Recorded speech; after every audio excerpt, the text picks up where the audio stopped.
Item ಯಾವುದೇ ಇರಲಿ try ಮಾಡಿ ಆಚಿ ಚಿಕನ್ ಮಸಾಲಾ. ಆಚಿ ಚಿಕನ್ ಮಸಾಲಾ. ಕುಮಾರಸ್ವಾಮಿ ಅವರ ಹೆಸರನ್ನ ಪದೇ ಪದೇ ಡಿ ಕೆ ಶಿವಕುಮಾರ್ ಅವರು ಕಾಂಗ್ರೆಸ್ ನಾಯಕರು ಬಿಜೆಪಿ ಮಾಡಿರೋದು ನಾನಲ್ಲ, ಹೇಳಿರೋದು ಭೂಕಳ್ಳ ಅಂತ ಅವ್ರು ಹೇಳಿರೋದು, ಮೈನಿಂಗ್ ಕಳ್ಳ ಅಂತ ಅವ್ರು ಹೇಳಿರೋದು, ಮೈನಿಂಗ್ ಕಿಂಗ್ ಅವ್ರು ಹೇಳಿರೋದು. ಅದ್ರ ಜೊತೆಗೆ ಅವರದೇ ಲ್ಯಾಂಡ್ ಅನ್ನ ದಲಿತರ ಜಮೀನನ್ನು ಕದ್ದವ್ರೆ ಅಂತ ಹೇಳಿ ನಾನಲ್ಲ, ಬಿಜೆಪಿ ಅವರು.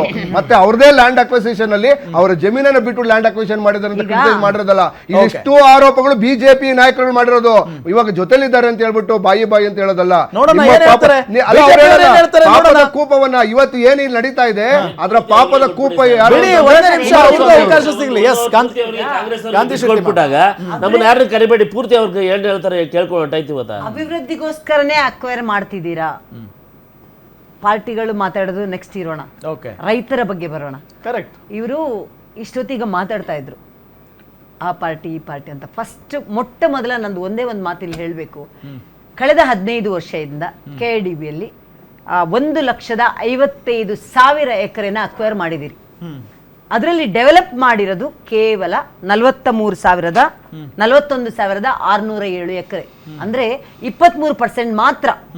77% ಇನ್ನ KIDBಯಲ್ಲಿ ಹಾಗೇ ಇದೆ. ಕಳೆದ 15 ವರ್ಷ ಇರೆಸ್ಪೆಕ್ಟ್ ನಾನು ರೈತರದೇ ಅಕ್ವೈರ್ ಮಾಡಿದ್ರೆ ನಾನು ಹೇಳ್ತಾ ಇದ್ದೀನಿ.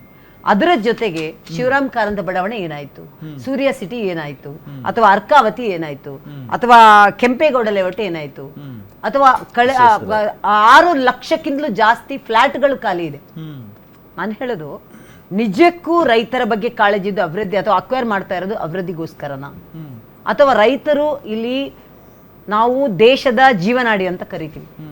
3 ಹೊತ್ತು ಬೆಳೆ ಬೆಳೆಯುವಂತ ರೈತರಲ್ಲಿರುವಾಗ, ನೀರಾವರಿ ಅಷ್ಟು ಚೆನ್ನಾಗಿ ಸಮೃದ್ಧವಾಗಿರುವಾಗ, ಹೈನುಗಾರಿಕೆಯಿಂದ ಇಷ್ಟು ನಮ್ಮ ಒಬ್ರು ರೈತರಿಗೆ ಮಾತಾಡಿದ್ರು ನಮ್ಮ ಪ್ಯಾನೆಲ್ ಅಲ್ಲಿ, ಇಷ್ಟು ಇನ್ಕಮ್ ಬರ್ತಾ ಇದೆ, ಇಷ್ಟು ಹೈನುಗಾರಿಕೆಯಿಂದ ಬರ್ತಾ ಇದೆ, ಇಷ್ಟು ರೇಷ್ಮೆ ಇಲಾಖೆಯಿಂದ ಬರ್ತಾ ಇದೆ, ಇಷ್ಟು ಕೃಷಿ ಇಲಾಖೆಯಿಂದ ಬರ್ತಾ ಇದೆ, ಲಕ್ಷಾಂತರ ಏನು ಲೀಟರ್ ಹಾಲು ಉತ್ಪಾದನೆ ಆಗ್ತಾ ಇದೆ.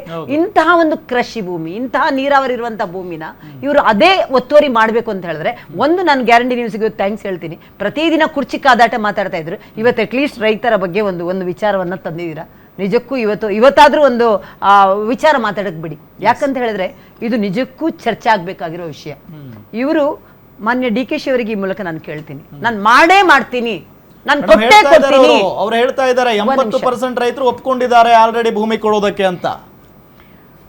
ಇವಾಗ 1966 ಕಾಯ್ದೆ ಮುಖಾಂತರ 2013ರಲ್ಲಿ ಪುನರ್ವಸತಿ ಪುನರ್ನಿರ್ಮಾಣ ಅಂತ ಒಂದು ಕಾಯ್ದೆ ಬಂತು. ಅದನ್ನ್ಯಾಕೆ ಇಂಪ್ಲಿಮೆಂಟ್ ಮಾಡ್ತಾ ಇಲ್ಲ? ಈಗ 73% ಭೂಮಿ ಇದೆಯಲ್ಲ, ಅದನ್ನು ಪುನರ್ವಸತಿ ಕಲ್ಪಿಸಬಹುದಲ್ವಾ? 23% ಮಾತ್ರ ಕೊಟ್ಟಿದಲ್ವಾ?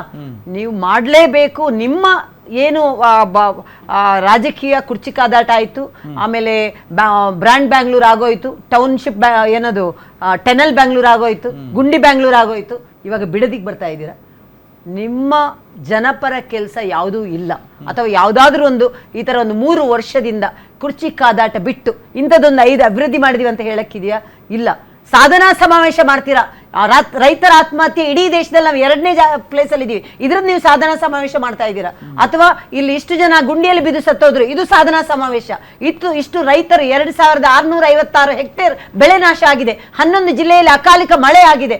3 ಜನ ಸಿಡಿಲಿಂದ ಸತ್ತೋಗಿದ್ದಾರೆ. ಇದ್ರ ಬಗ್ಗೆ ಯಾರಾದ್ರೂ ಒಬ್ಬರಾದ್ರೂ ನಿಮ್ಮ ಸಚಿವರಲ್ಲಿ ಹೋಗಿದ್ರಾ? ಯಾರು ಹೋಗಿಲ್ಲ. ಇದು ನಿಮ್ಮ ಸಾಧನಾ ಸಮಾವೇಶ.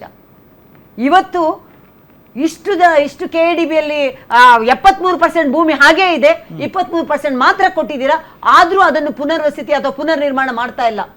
ನಿಮ್ಮ ರಾಜಕೀಯ ಬೇಳೆ ಬೇಯಿಸಕ್ಕೋಸ್ಕರ, ನಿಮ್ಮ ಸ್ವಂತಿಗೆಗೋಸ್ಕರ ದಯವಿಟ್ಟು ರೈತರ ಅಹವಾಲನ್ನು ನೋಡಿ.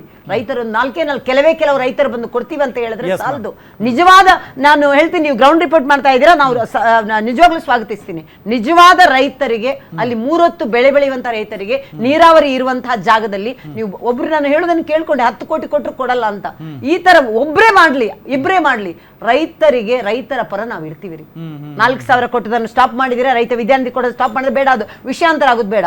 ರೈತರು ಅವರ ಒಂದು ಭೂಮಿನ ಫೋರ್ಸ್ಫುಲ್ ಆಗಿ ಕಿತ್ಕೊಳ್ಳು ಮಾಡುವಂತ ನೋಡಿ, ಕರ್ನಾಟಕದಲ್ಲಿ ಅನೇಕ ಜ್ವಲಂತ ಸಮಸ್ಯೆಗಳಿದೆ. ಆ ಸಮಸ್ಯೆಗಳ ಬಗ್ಗೆ ಯೋಚನೆ ಮಾಡಿ. ಶಾಲೆಗಳು ಶುರು ಆಗ್ತಾ ಇದೆ, ಅದರ ಮಕ್ಕಳ ಬಗ್ಗೆ ಯೋಚನೆ ಮಾಡಿ. ಶಾಲೆಗಳು ಮಳೆಗಾಲ ಬರ್ತಾ ಇದೆ, ಸೋರ್ತಾ ಇದೆ, ಅದ್ರ ಬಗ್ಗೆ ನೀವು ಯೋಚನೆ ಮಾಡ್ತಾ ಇಲ್ಲ. ಇಷ್ಟು ಜನ ಆತ್ಮಹತ್ಯೆ ಮಾಡಿದ್ರು, ಅದ್ರ ಬಗ್ಗೆ ಯೋಚನೆ ಮಾಡ್ತಾ ಇಲ್ಲ. 585 ಜನ ಗುಂಡಿಯಲ್ಲಿ ಬಿದ್ದು ಸತ್ತೋದ್ರು, ಅದ್ರ ಬಗ್ಗೆ ಯೋಚನೆ ಮಾಡ್ತಾ ಇಲ್ಲ. ಇಲ್ಲಿ ಇಷ್ಟು ಅಕಾಲಿಕ ಮಳೆಯಿಂದ ಎಷ್ಟೊಂದು ಬೆಳೆಗಳು, ತೆಂಗು, ಕಂಗು, ಮಾವು ಎಲ್ಲ ಹಾಳಾಗೋಗಿದೆ. ಹಾವೇರಿ ಒಂದರಲ್ಲಿ 1225 ಹೆಕ್ಟೇರ್ ಬೆಳೆ ನಾಶ ಆಗಿದೆ. ಯಾವುದು ಇದ್ರ ಬಗ್ಗೆ ಮಾತಾಡ್ತಾ ಇಲ್ಲ. Okay, ma'am. ಇವಾಗ Okay. ಅವರಿಗೆ ಡೆವಲಪ್ ಮಾಡ್ಲೇಬೇಕಂತ ಹೇಳಿದ್ರೆ ಅನೇಕ ಜಾಗಗಳು ಖಾಲಿ ಇದೆ. Yes. 6 ಲಕ್ಷಕ್ಕಿಂತಲೂ ಹೆಚ್ಚು ಫ್ಲಾಟ್ಗಳು ಖಾಲಿ ಇದೆ, ಪ್ರೈವೇಟ್ ಸೊಸೈಟಿಗಳು ಮಾಡಿರುವಂತದ್ದು ಖಾಲಿ ಇದೆ.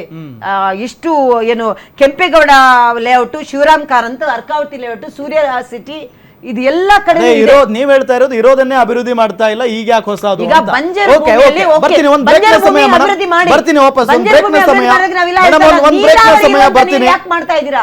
ಎಸ್, ಒಂದ್ ಬ್ರೇಕ್ ನ ಸಮಯ. ನಾನು JDS ನ ನರಸಿಂಹಮೂರ್ತಿ ಅವ್ರನ್ನ ಮಾತನಾಡ್ತೀನಿ ಬಂದ ತಕ್ಷಣ. ಯಾಕೆ ಅಂತ ಅಂದ್ರೆ ಇಲ್ಲಿ ಕುಮಾರಸ್ವಾಮಿ ಅವರ ಹೆಸರು ಮುನ್ನೆಲೆಗೆ ಬರ್ತಾ ಇರೋದು. 2006ರಲ್ಲಿ ಯಾರು ಹುಟ್ಟಾಕಿದ್ರು ಈ ವಿಚಾರವನ್ನ, ಈ ಯೋಜನೆಯನ್ನ ಅಂತ ಹೇಳಿ. ಹಾಗಾಗಿ JDS ನವ್ರು ಮಾತನಾಡಿಸಲೇಬೇಕು. ಮತ್ತೊಬ್ರು ಅತಿಥಿ ನಮ್ಮನ್ನ ಜಾಯ್ನ್ ಆಗಿದ್ದಾರೆ. ಭೂಮಿ ಕೊಡೋದಕ್ಕೆ ಒಪ್ಪಿರುವಂತ ರೈತ